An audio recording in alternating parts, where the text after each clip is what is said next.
up, guys?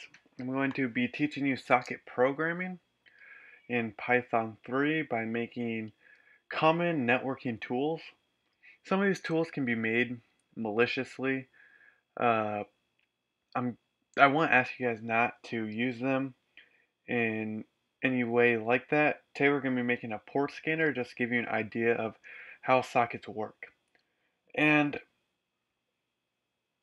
anything you do with what I show you in these tutorials, I claim no responsibility for them whatsoever on how you use them. I'm going to be showing you everything in my own personal network and show you how to use it on your own personal network. Just remember that with great power does come great responsibility. Well, with that said, let's get started. So first you're going to want to import socket, and it should already be pre-installed in the Python 3 library. So it's just import socket. Now the first thing we want to do is we want to set the server or IP you want to scan. And we're going to use our home network. So let's go ahead and set as server equals 192.168.1.1. Okay, now that should be yours too, not just mine. So you should be able to just type that. You don't have to have anything else set up as long as you have internet, and this whole program should run excellently. Okay, so now what we need to do is we're going to make a for loop. And in the for loop, we're going to declare the port. And the port is what sends data across connections. So what we're going to do is we're going to do for port, not port, in range of 1 through, let's go 24.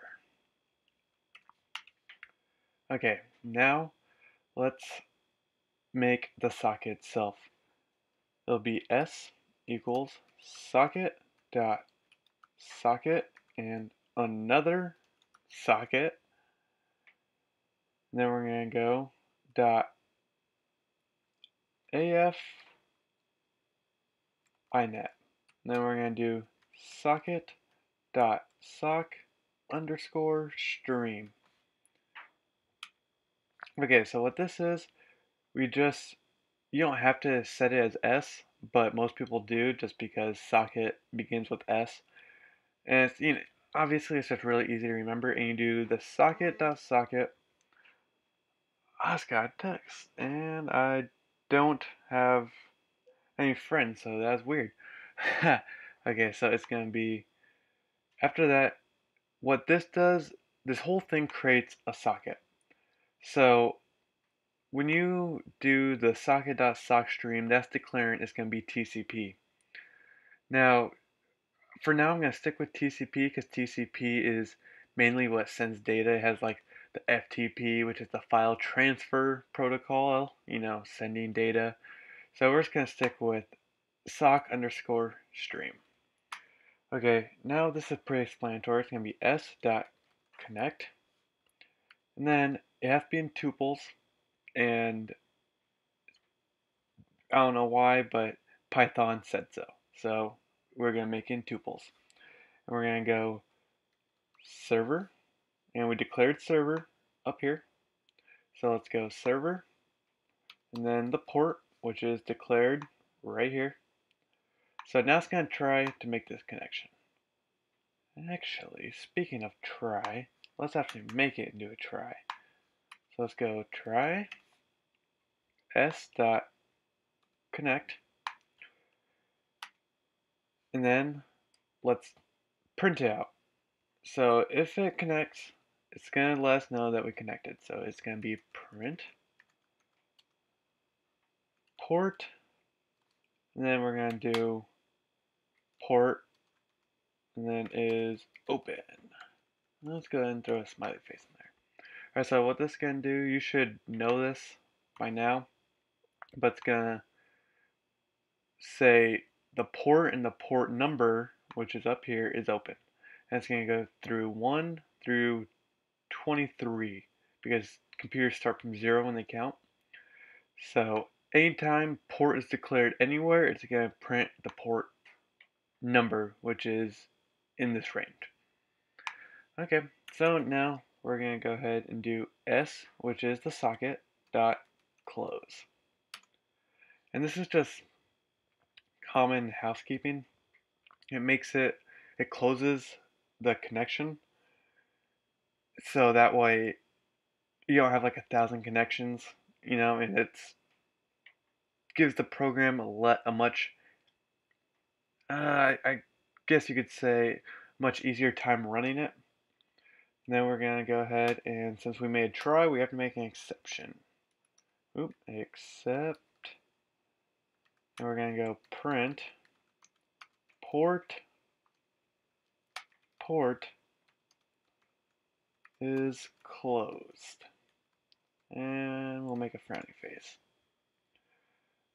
Okay, now let me double check this. Everything looks right. So let's go ahead and try to run this. As you can see, it's run through them pretty fast. And what it's going to do is it's going to run this piece of code all the way through 24 ports. And if the port is open, it's going to print this. If the port is not open, it's going to print this. As you can see so far, it's only on port. It just went through port 1 through 20, and it's trying port 21. And it's getting a connection, but I'm guessing my port 21 is filtered. That is in more detail. So while it's trying to go through these extra ports, I'm going to go ahead and re-explain this. So we import the socket module, which should be pre-installed in your Python library. Then it goes, we made the server we want to connect to, which is 192.168.1.1, which is your home network. So you're not going to be thrown in jail. And then we made a for loop. For port in range 1 through 24. Those are the ports we want to try. It's going to go through all the ports, as you can see, 1, 2, 3, all the way up to 24, even though it hasn't got through 20. Oh, and there it goes. And it's 23 is open, as you can see right there. But then we made the S equals socket, and it created the entire socket, and the sock stream means it's TCP. And then we made a try statement. Try to connect to the server through the port that was given. And if it's successful, it's going to print out port. The port is open. And we declared port up here. And then it's going to go ahead and just s.close. Then it's going to make the exception for if it's not open. And it's going to say port number, which is up here again, is closed. And anytime it's the S, it's always going to be S dot something for when you're making sockets. So it's if you want to connect to a server, it's always going to be s.connect or s.close. Or as we get further into it, you'll see s.send for data that you actually want to send. This is just making a basic connection. That S stands for, this S right here just stands for the socket itself. And I screwed that up. Alright guys, well that's it, and I'll see you next time.